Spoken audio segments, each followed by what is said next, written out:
It's Tuesday, November the 16th. Ulstermen agree. No one wants to sit next to Mandelson.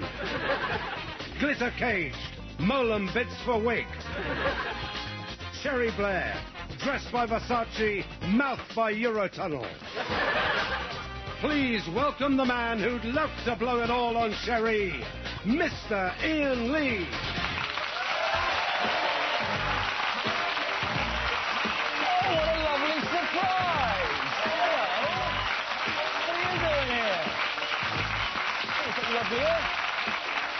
Hello and welcome to the 11 o'clock show.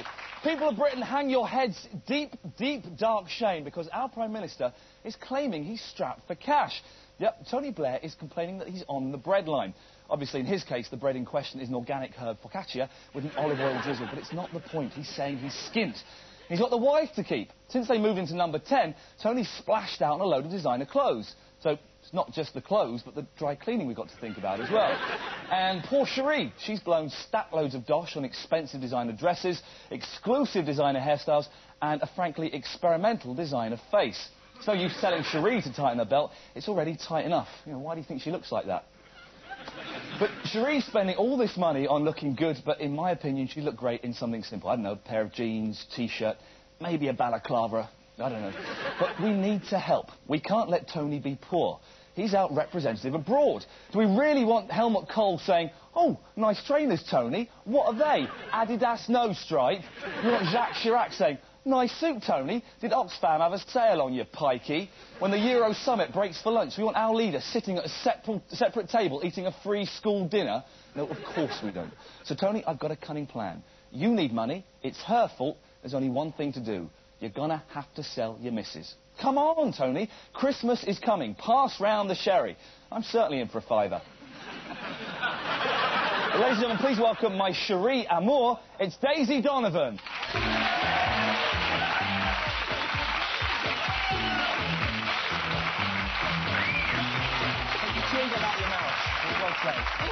So, Daisy, do you think that all that cash for Cherie's makeovers is money well spent? Well, not really, and actually I think she's mutton dressed as lamb. Lamb shit. Oh, bitchy. Daisy, tell us what's coming up in tonight's show.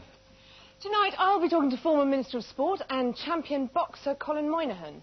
When you saw Neil Kinnock in the opposition benches, didn't you just sometimes think, God, I want to give him a good fisting? Well, I'll tell you what. And later we'll be sucking up to Prince of Darkness, Christopher Lee. But now it's time for tonight's headlines. Now it's time for tonight's top stories. As hopes for peace in Northern Ireland grow, one proposal suggested that the IRA might keep their arms but not use them. Of course, that's not so much a peace process, more a description of Irish dancing. Turkey has been hit by its 4th earthquake in a month. A seismologist said they're like buses, aren't they? Yes, they are. If one hits you, you're fucked. Charles and Camilla have announced their plans for Millennium Eve. Snubbing the dome, they've opted for a small party at home, where guests are asked to bring a bottle of something alcoholic. In Princess Margaret's case, that's a urine sample. Here's a little tip for the guests. Take a bottle of Cava, then drink the Dom Perignon, all right? Prison officers have put Gary Glitter on a 24-hour suicide watch. They want to see who wins the sweepstake. Despite his imprisonment, Mr. Glitter says he feels as if a huge weight has been lifted from his shoulders. He's had his wig confiscated. Fellow inmates at Horsfield Prison protested at the arrival of the new nonce box delivery. Come on, come on, come on, come on, come on, come on. And those were tonight's headlines.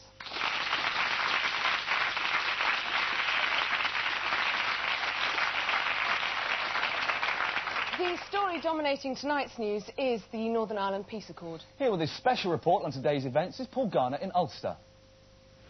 Irish eyes were smiling through their balaclavas today as Sinn Féin bombed a path to power sharing in a new Northern Ireland executive. Despite an earlier insistence that terrorist groups disarm before they could join the administration, No Balls Peace Prize winner David Trimble made a surprising political U-turn.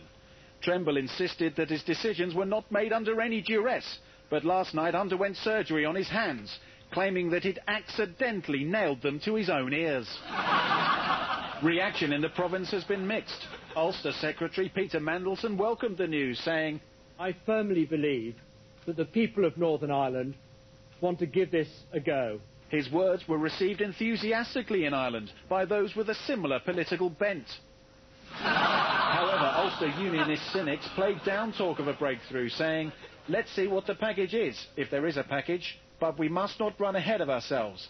One thing's for sure, if they do get delivered any kind of package by Gerry Adams, they'll be running well ahead of any bugger in front of them. Today's statements are the catalyst for a timetable of events, which it is hoped will lead towards a lasting peace in Northern Ireland. At the end of this month, Trimble and Adams will seek the backing of their respective parties. In December, both parties would take their seats in a devolved parliament. And by January, it's top of the morning. Kneecapping and bombing are rife as Ulster is overrun by gun-toting savage micks. So at this critical stage in the future of Northern Ireland, what do the public make of these latest developments? Should we trust the Irish when they say that they'll surrender their arms? No. You think it's the drink talking? No, I don't know whether it's the drink talking. What would you do if you were Gerry Adams and you noticed Mandelson coming on to Ken McGuinness? I mean, it's a very difficult one, but I mean, he's going to play on it, isn't he? I don't trust that McGuinness, is it? No, what's his name, the second one after Gerry? Duff Paddy. Yeah, I don't trust it as far as you can throw him. Gerry Adams might think it's acceptable to hold peace talks while still holding a peace, but he'll have to do a lot more to convince the people I've been speaking to that the Irish aren't all double-crossing, pissed-up potato munchers. This is Paul Garner, the 11 o'clock show, Belfast.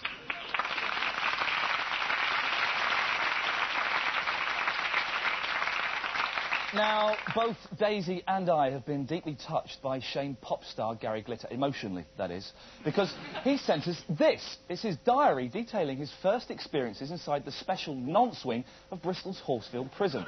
Of course, he would have sent it to us via email, but he's not allowed anywhere near the computer. Friday. Arrive. Other inmates chant message of support. Up the Gary Glitter. Up the Gary Glitter. You're going to get it, up the Gary Glitter. I'm warmed by this. Thought I was going to get bummed. Saturday, get bummed. Regain composure by slopping out in glitter gear, singing, Do You Want to Touch? Other lags join in with, Oh yeah! At last, I think I'm winning their respect. Then I get bummed. Sunday. Bummed again. Wig falls off in showers. Go to pick it up, but get bummed on way down. It's not like porridge. Monday, post arrives. Application for Lollipop Man has been accepted. Excuse the shaky handwriting. I'm being bummed. Tuesday. Bummed again. Only 112 days to go. I'll miss it in here. And with the diary, he includes this delightful picture of his new cellmate, who he says he's hoping to get to know better. Lennox Lewis, the big man, won the big fight this weekend with what can only be described as big punches. Let's face it, Daisy, this is a big man. You are correct, Ian. In fact, I'd say he's the biggest British sportsman since Fatima Whitbread. But don't forget, behind every big, hairy-chested sportsman is a teeny tiny tetchy sports minister, and none come titchier than Colin Moynihan. I think he quite looked up to me. He would do. Yeah, he's tiny.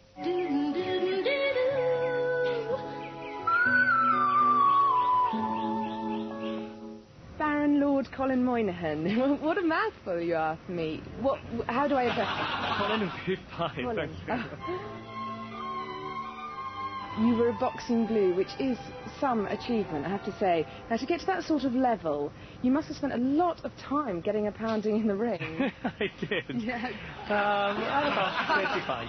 I want to talk about you being a cox, because it is actually quite an old-fashioned discipline, isn't it? You're almost like a sort of Roman galley master, aren't you? Because your knees are up by your ears, you're pouring with sweat, and you're beating your meat. It's well, it's not quite that bad. It's actually nowadays it's much more sophisticated. Now, a lot of the new blood must have been hanging on her coattails. Did you come on Mrs. Thatcher's back? No, I'd never met her until just shortly before the election. Yes. It was a controversial issue, but to me what's obvious was that all you wanted was to sit on the hard men and make them sweat while you forced them through your back door. Well, it was the toughest job I was given by the Prime Minister. This is, we know, we're 4 or 5 years on now from when I went into the House of Commons. when you saw Neil Kinnock in the opposition benches, didn't you just sometimes think, God, I want to give him a good fisting? And now your reward after years of hard work is a big wad. Now, do you enjoy blowing your wad on your wife and children? There's every penny I make in life I'd like to give to my wife and children, because there's nothing... Give your wife a big wad. Right, go on. Do you come home at the end of the day with a gutful, take off your suit and dump your load on your poor wife? Well, I certainly go home at the end of the day and say, time to get away from everything and relax. Dump my load.